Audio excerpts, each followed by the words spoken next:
por la oportunidad de estar aquí compartiendo con ustedes el mensaje del Evangelio.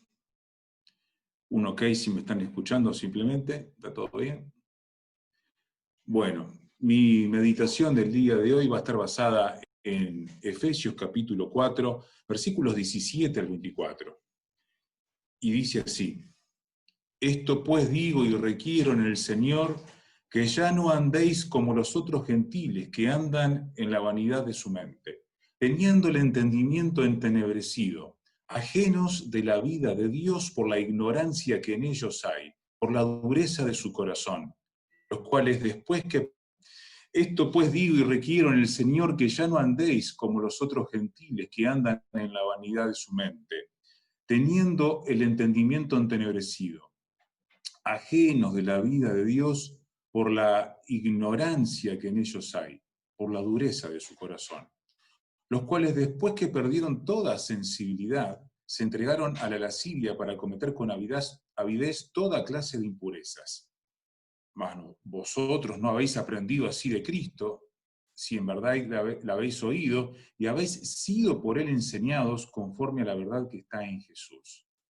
En cuanto a la pasada manera de vivir, despojaos del viejo hombre que está viciado conforme a los deseos engañosos, y renovaos en el espíritu de vuestra mente, y vestíos del nuevo hombre creado según Dios en la justicia y santidad de la verdad.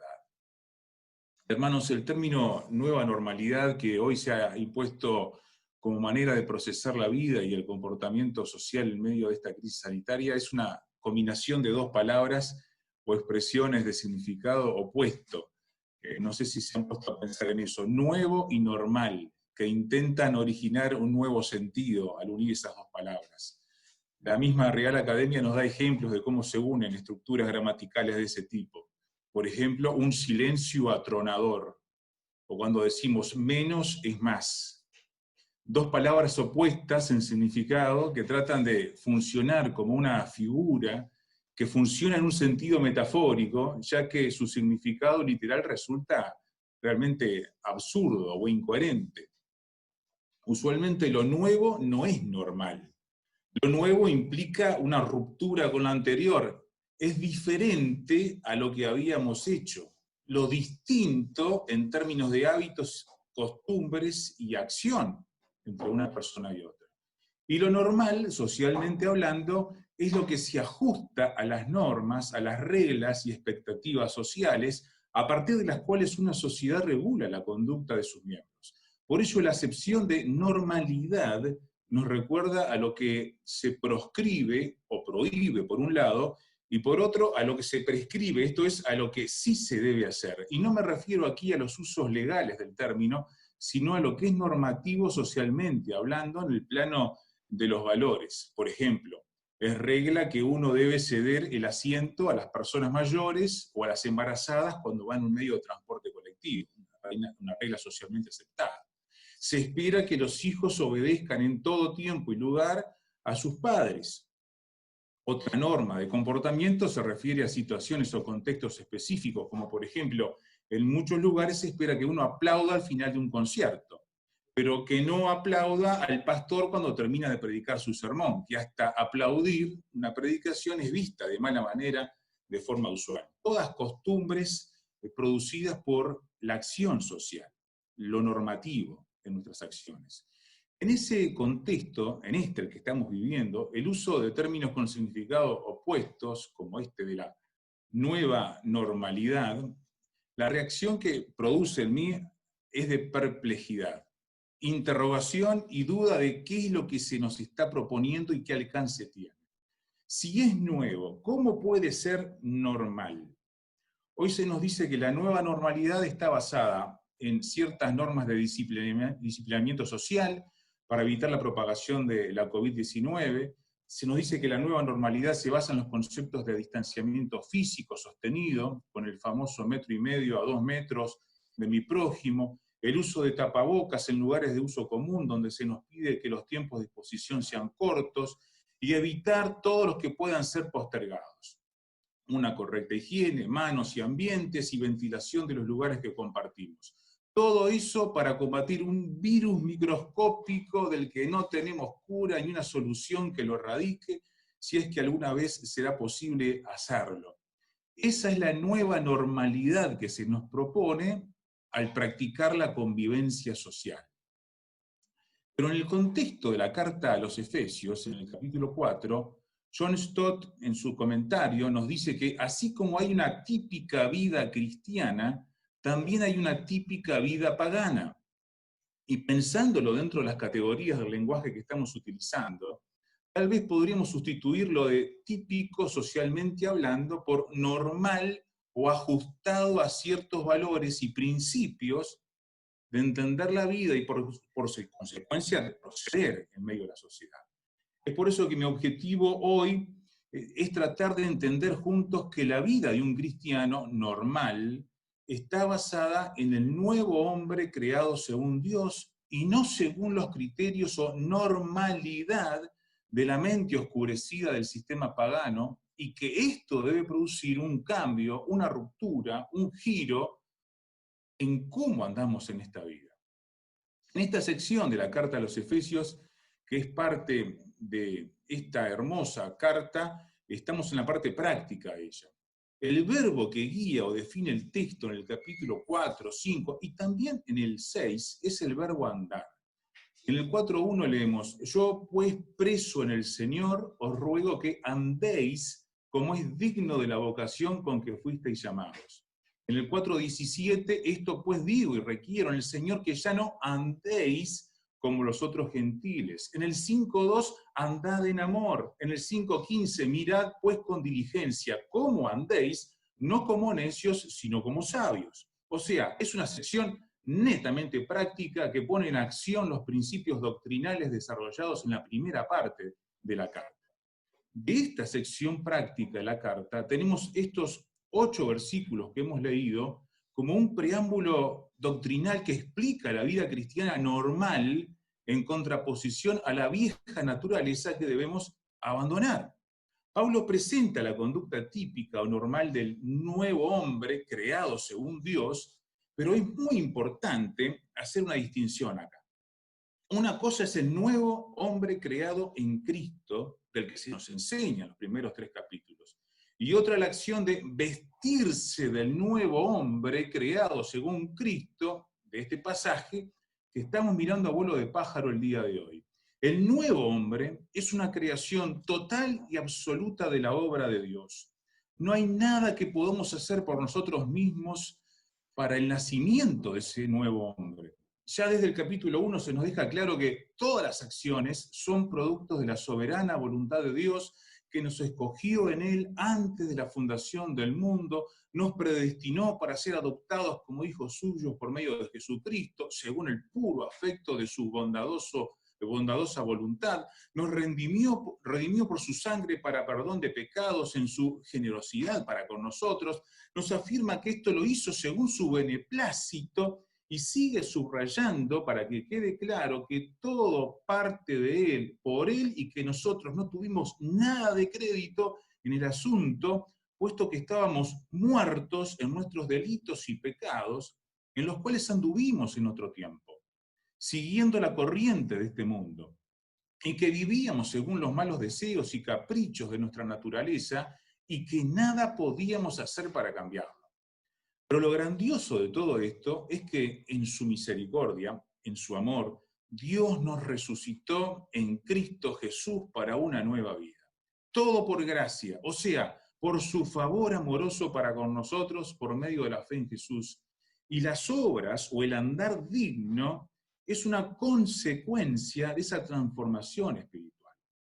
Y luego sigue diciendo Pablo que la obra de Dios se completa en Cristo al unir toda la humanidad en Cristo Jesús, creando en sí mismo un solo y nuevo hombre o un nuevo pueblo, el modelo de una nueva humanidad. Todo hasta aquí es producto de la obra de Dios. Y vaya si queda claro a lo largo de estos 3 contundentes capítulos que el lector lo dejan impactado ante la gloria de Dios en la iglesia de Cristo Jesús. tema del que hablamos el pasado mes de febrero cuando estábamos reunidos en el templo de la avenida Fernández Crespo y Paysandú, y usted puede escuchar ese mensaje que me tocó dar en el sitio web de la iglesia. Ahora, al llegar al capítulo 4, nos damos cuenta que el escritor cambia el sujeto de la acción. En los primeros 3, el protagonista absoluto es Dios en Cristo Jesús. Ahora, en lo que sigue, hay una demanda a los lectores. Una demanda que se muevan en base a esa realidad. El verbo es andar, como señalábamos. Los lugares de acción del nuevo hombre, o el nuevo pueblo, o nueva humanidad, son la mente, las emociones, las relaciones humanas, y en lo que y cómo lo decimos. En el contexto inmediato a nuestro pasaje de hoy, de los primeros 16 versículos del capítulo 4, se nos instruye de la vida en el contexto de la iglesia, la vocación del discípulo, su carácter, los dones, los ministerios del cuerpo de Cristo para que éste funcione bien, concertado y unido y entre sí. Y a partir del 17, versículo 17 que acabamos de leer, Pablo va al plano de lo personal, de lo que debe trabajar cada uno en su hombre interior. Ya fuimos hechos nuevas criaturas, ya sucedió el nuevo nacimiento, tenemos un nuevo sistema operando en nosotros, una nueva norma, una nueva normalidad, si quieren llamarla así. Y en base a esa realidad se apela a la responsabilidad personal de cada uno, para accionar con decisión en base a todo lo que se enseñó anteriormente. Pablo contrapone, entonces, si usted mira el pasaje se va a dar cuenta muy fácilmente, 2 modelos de persona. Él habla del viejo hombre y el nuevo hombre. El viejo hombre, por un lado, tiene unas características bien marcadas. En el 4, 17 y 18 dice que anda en la vanidad de su mente, teniendo el entendimiento entenebrecido. O sea que es una persona que vive con criterios equivocados, irremediablemente confundido y con una mente llena de oscuridad. Es como estar por voluntad propia caminando en una habitación completamente oscura, teniendo el interruptor de la luz a disposición, pero no lo enciende. Pablo lo explica así en Romanos 1:21. Han terminado pensando puras tonterías y su necia mente se ha quedado a oscuras. ¿Por qué? Porque su sistema de pensamiento deja afuera a Dios voluntariamente. En segundo lugar, el viejo hombre, dice Pablo en el 4:18, está ajeno a la vida de Dios por la ignorancia que en ellos hay, por la dureza de su corazón. Lo que está diciendo Pablo es que son personas que vagan lejos de la vida que Dios ofrece, porque cerraron la mente y endurecieron su corazón hacia Él. Y esto a sabiendas, por voluntad. Me opongo, cierro, no quiero saber nada con esto que Dios me propone. Dice otra traducción, no gozan, no disfrutan la vida que viene de Dios porque se hicieron ignorantes o viven ignorando al Creador por la insensibilidad de su corazón. La tercera característica del viejo hombre es, en el 4:19, perdiendo toda sensibilidad, se entregaron a la lascivia para cometer con avidez toda clase de impureza. Este es el punto en que la degradación del sistema y el entregarse por completo a vivir en oposición a Dios lo lleva a entregarse a un endurecido vicio sistemático en sus vidas, cometiendo toda clase de cosas impuras. La Nueva Traducción Viviente dice que en ese punto de degradación, de corrupción, el hombre pierde toda vergüenza, viviendo para los placeres sensuales y practica con gusto toda clase de impureza. Por supuesto, Pablo está generalizando. No todos los paganos eran o son hoy día tan disolutos o corruptos como estos últimos. Sin embargo, está describiendo el proceso de degradación al que puede llegar una persona, una sociedad, que va dando pasos en dirección opuesta a Dios en forma consciente y decidida. Algunos capaz que no llegan a practicar toda clase de impureza, pero tienen una mente, una vida intelectual que le ha cerrado cualquier espacio a Dios en sus procesos intelectuales. Hay otros que lo ignoran, son ateos prácticos, digamos, o de acción, que dejan a Dios fuera de sus vidas, tal vez moralmente aceptables, pero sin esperanza, porque al final del camino lo único que les queda es enfrentar trágicamente su muerte. Y por supuesto están los que viven en total, estos últimos, y completa entrega al proceso hasta degradarse en busca del placer y la satisfacción personal, egoísta totalmente, insensibles a Dios. Rabbi Zacarías, que recientemente murió de cáncer hace unos pocos días, decía que para nuestra generación es más difícil resolver el problema que provoca la disponibilidad de muchas fuentes de placer que el problema del dolor, como decía C.S. Lewis una generación atrás.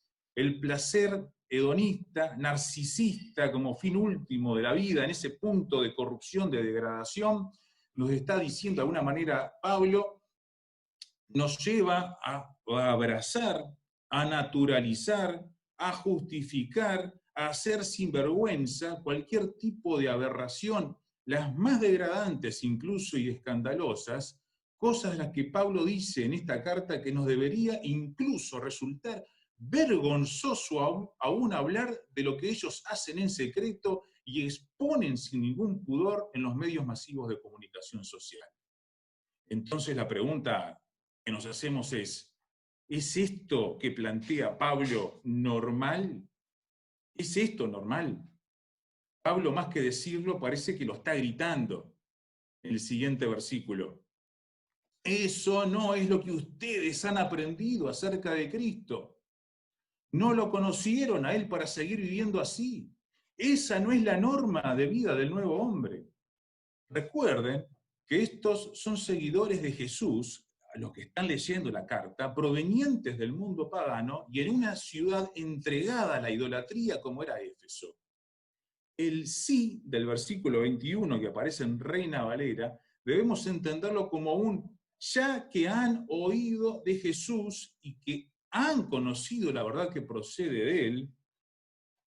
También lo dice de esta manera, Dios habla hoy, pues ciertamente oyeron el mensaje acerca de él y aprendieron a vivir como él. Lo da como un hecho. Pablo no pone en duda que los que están en Éfeso leyendo esta carta, como dice en el 1:1, son santos y fieles en Cristo Jesús. No les está escribiendo a paganos, ignorantes, con mentes retorcidas, impiadosas y sensuales. Estos son hermanos comprometidos, son nuevas creaciones en Cristo, son personas que han pasado de muerte a vida por un proceso, y dice Pablo incluso, de educación cristiana intenso con el mismo apóstol residiendo entre ellos por varios años en la formación de la congregación. Y les recuerda el apóstol Pablo cómo fue ese proceso educativo. En el 4:20 les dice, habéis aprendido a Cristo. Se lo menciona con su título. ¿Qué implica todo lo que han aprendido del Señor? En el 4:21, le habéis oído. Fíjese el artículo. Le habéis oído. No es que escucharon a Pablo. Le habéis oído a Cristo, está diciendo.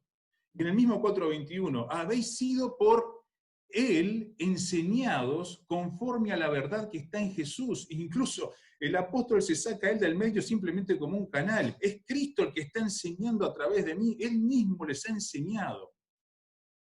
Habéis aprendido, habéis oído y habéis sido enseñados. 3 afirmaciones que había que desmenuzarlas para entender a fondo su contenido. Hoy solo las menciono. Fue un seminario, sin duda, en el que el contenido de esta carta habrá sido desmenuzado detalle por detalle, y lo que aquí tenemos es seguramente una afirmación, esta carta a los Efesios, un recordatorio, un resumen de lo que ellos ya habían escuchado de la propia boca de Pablo durante años. Vamos entonces al otro modo de andar, al nuevo hombre. Recordemos que se les está escribiendo a personas, digo una vez más y enfatizo, a personas a las que Pablo ya considera como nuevas criaturas en Cristo. Son seguidores de Jesús que ya han sido redimidos por la obra del Señor. A esto Pablo les recuerda que a ese nuevo hombre se le piden 3 acciones o andar en estas 3 maneras que deben ser su nueva norma de vida. En el 4:22 les dice, despojaos del viejo hombre que está viciado conforme a los deseos engañosos. Al igual que en Colosenses 3, Pablo utiliza la figura de la vestimenta para referirse a la conducta y al andar cristiano. No es la obra interior a la que se está refiriendo, porque la transformación ya fue producida. De lo que estamos hablando ahora es de lo que debe hacer el nuevo hombre. Ese nuevo hombre en Cristo se despoja, se quita los viejos ropajes al momento de ser redimido. Se da cuenta, cuando fue iluminado, sacado de la oscuridad, de la ignorancia, de un entendimiento entenebrecido, que su andar no era digno, que sus vestimentas eran sucias, eran totalmente horrendas, y que ahora se va a vestir y andará conforme a su nueva condición. Es el de la persona que se da cuenta, porque antes no podía, que sus vestimentas eran impuras, sucias, olorientas, feas. Y cuando Cristo produce el cambio interior, se saca inmediatamente esas vestimentas ligadas a la vieja naturaleza. Se despoja del viejo hombre con sus hechos. La NBI lo dice de esta manera: con respecto a la vida que antes llevaban, se les enseñó que debían quitarse el ropaje de la vieja naturaleza. O sea que el apóstol Pablo está dando por hecho que ese despojarse ya ocurrió. Y esto aquí es tan solo un recordatorio. Esa es la primera acción al ser redimidos que se nos pide para nuestro andar. Despojarnos. Tenemos que haber ya pasado por esta etapa. Ya tenemos que estar vestidos. Ahora, en el 24 dice, en segundo lugar, del nuevo hombre, creado según Dios en la justicia y santidad de la verdad. Esta segunda acción también indica, el pasaje paralelo de Colosenses, es algo que ya fue hecho. Habiéndoos despojado y enseguida revestidos del nuevo. Esa nueva apariencia que refleja el interior es un ropaje de luz y no oscuridad, de belleza y no de inmundicia, sino que ahora su andar, su vestimenta, habla de dos valores: justicia y santidad. Esa es la vestimenta que mostramos, justicia y santidad, valores basados no en el engaño. Ya no vivimos más en el engaño, sino ahora vivimos en la verdad, dice Pablo. Y en tercer lugar, tercera acción que le pide Pablo al cristiano. Como verán, fui del 22 al 24, vuelvo al 23, 4:23. Renovaos en el espíritu de vuestra mente. En este caso, y por toda la indicación bíblica paralela, vemos que esta no es una acción puntual, como fue en los otros dos, que había que despojarse, de vestirse y volverse a vestir, sino que en este caso es una acción continua, y lo marcan los tiempos verbales. En Colosenses, el mismo Pablo afirma que el nuevo hombre se va renovando hasta el conocimiento pleno. En Romanos, Pablo dice: transformaos por medio de la renovación de vuestro entendimiento. Es algo permanente, es lo opuesto al proceso de degradación y corrupción de la mente pagana, que tiene un proceso descendente, un ir cayendo de a poco, hasta llegar finalmente al barranco donde no hay vuelta atrás. En el caso del cristiano, su entendimiento va en un proceso ascendente hacia el conocimiento pleno. No que lo haya alcanzado ya ni que sea perfecto, sino que prosigo. Es un renovarse espiritualmente en nuestra manera de juzgar, dejando que el Espíritu de Dios renueve mis pensamientos y actitudes. Esta nueva normalidad, para usar este oxímoron de moda, impulsa al cristiano a andar de manera diferente. Que se note y no se vea no solo por lo que se ha producido dentro, por las nuevas vestimentas que ya lucimos, sino también desarrollando un carácter cristiano que del versículo 25 en adelante, dando a entender que ya estamos muertos y nos hemos despojado del pecado en nuestras vidas y de todo lo que nos ataba al pasado, se nos pide actuar en armonía con lo que ya somos en Cristo, y que tiene que ver con la honestidad al hablar, el manejo de nuestras emociones, la honradez de nuestro comportamiento, nuestra forma de hablar, que no es con malas palabras ni inoportunas palabras, la demostración de un carácter que refleje el de Cristo, que se vea y que sea esa nuestra norma de vida al mostrarlo a los demás. De esa manera andamos. Hermanos, y ahora pasando ya más a un plano personal en estos últimos minutos y buscándole aplicar esto a mi propia vida y corriendo el riesgo de que puedan tomarlo como algo demasiado íntimo, les digo que mirando nuestra realidad, hoy declaro que no quiero ser normal de acuerdo a la normalidad de este mundo. No quiero ser igual a los del comercial. Lo que es moda en estos parámetros me incomoda. No quiero imitar sin juzgar y no quiero tratar de ser como todos sin llegar a ser nadie, porque no quiero ir a donde todos van y me irrita la manera en que se celebra la Navidad, al igual que la celebración del Día de la Madre en junio, porque el sistema le sirve para vender y que yo corra por la promoción de los templos del consumismo que van a abrir dentro de poco.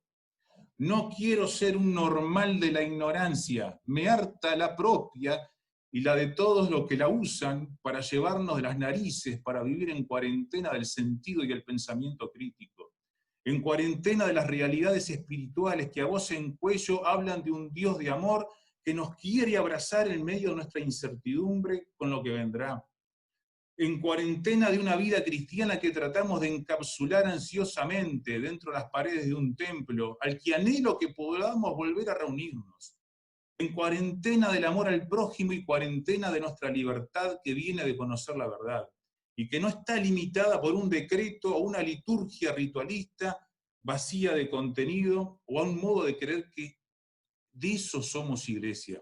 No, no quiero la normalidad de tener el corazón endurecido, siendo insensible y mirando al prójimo como un potencial portador de un maldito virus destructor, ni poder en esas condiciones soportar su aliento, ni su cercanía a menos de 1,5 metros, aunque reconozco que el temor lucha en mí por transformarme en miedo al exponerme a la tensión que requieren estas medidas sanitarias, en la necesidad de respetar la salud del otro y cuidando la mía y la de mi familia. Aún así, no quiero que esa nueva normalidad obture mi capacidad de tener sensibilidad ante el que está en verdadera necesidad, sufriendo la soledad y la depresión, la violencia familiar, la falta de empleo y un plato de comida caliente en este invierno.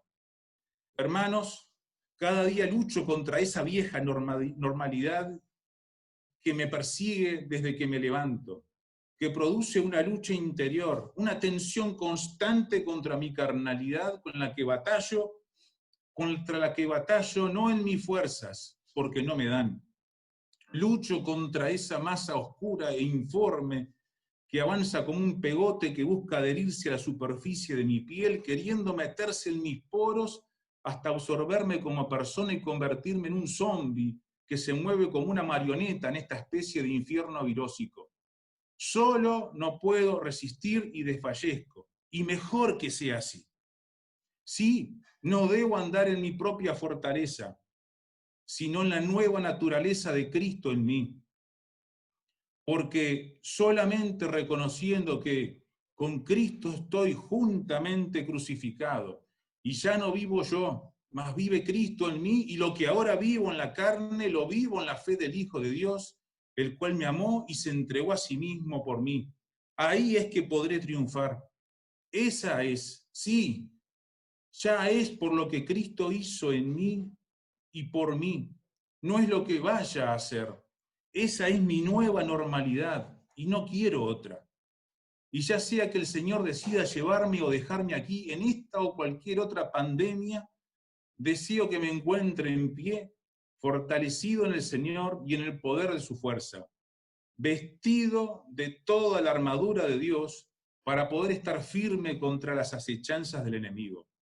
Que la verdad, que la justicia, que el evangelio de la paz, que la fe y la palabra de Dios sean mis armas para enfrentar esa batalla. Que esta vida en Cristo, la nueva vida en Él, y por Él sea nuestra normalidad. Esa es mi oración por usted y por todos nosotros en este domingo 24 de mayo del año 2020.